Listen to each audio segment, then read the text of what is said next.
Hello to all. Today we will be studying about our mineral wealth. Part 1. Introduction. Mineral wealth are natural, occurring, homogeneous, inorganic solid substances having a different chemical compositions and characteristics, crystalline structure, color and hardness. A mineral resource is the concentration of minerals that are of economic interest in or on the crust of the earth. Almost all minerals found on earth are used in one way or another for economic benefits. The social and economic development of a nation depends on its capacity to utilize its natural resources without its wasteful use to the extent possible. Example, minerals include gold, gravel, sand, aluminium, copper, limestone, clay and diamond.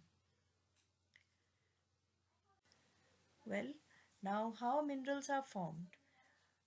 ये सब आप सबको पता होगा कि minerals जो हैं वो रॉक्स से मिलते हैं और रॉक्स हमें डिफरेंट रॉक्स के थ्रू या डिफरेंट मटेरियल्स ऑफ रॉक्स जो होते हैं वो अलग अलग मिनरल्स हमें देते हैं. फॉर एग्जांपल रॉक्स हमारे 3 तरीके के होते हैं: igneous and metamorphic rocks, sedimentary rocks and decompose of surface rocks. दूसरी तरफ अगर हम देखें तो एल्यूमिनियम डिपॉजिट्स और ओशंस हैं जिनसे हमें मिनरल्स होते हैं. अब हमें मिनरल्स का इम्पोर्टेंस पता होना चाहिए. मिनरल्स क्यों इम्पोर्टेंट है? Some balancing function, some salts or minerals act against the harmful effects of the others nutrients, thus balancing each other. Maintenance of osmotic pressure. Or thirdly, the minerals that are dissolved in the cell sap helps to maintain the osmotic pressure of the plants, which is essential for the absorption of water by roots. Basically जो minerals important हैं वो हमें nature के अंदर जो फूल पत्ते होते हैं या जो पौधे लगाते हैं उनको बैलेंस रखने के लिए इम्पॉर्टेंट है.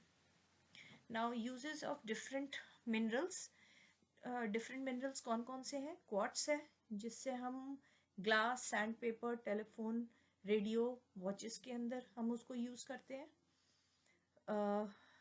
फेड्सपुर, ये जो हम लोग कांच के बर्तन यूज़ करते हैं, चाइना डिशेस, ये उसमें यूज़ होता है. Mica, isolated in electrical appliances. और आयरन मोटर्स, टोस्टर्स, इनमें माइका जो मिनरल है वो यूज़ होता है.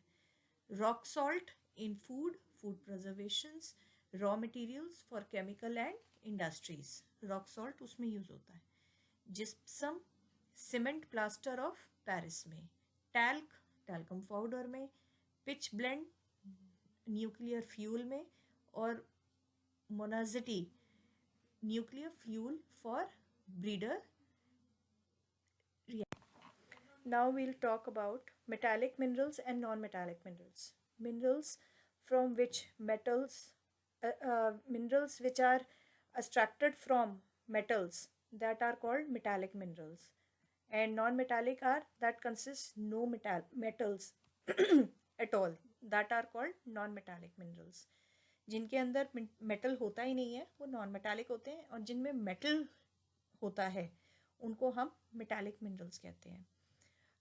Minerals are malleable and ductile. These minerals are neither malleable nor ductile.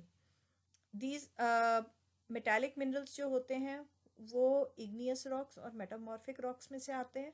Non metallic minerals sedimentary rocks में से आते हैं. They are जो metallic minerals हैं वो usually hard और shiny होते हैं क्योंकि वो metal में से निकले होते हैं. लेकिन जो नॉन मेटालिक मिनरल्स होते हैं वो हार्ड नहीं होते और ना ही उनमें शाइन होती है. इनका एग्जाम्पल अगर कहें तो मेटालिक मिनरल्स का जो एग्जाम्पल है वो है आयरन, कोर, बैक्साइट, टिन, मैग्नीज.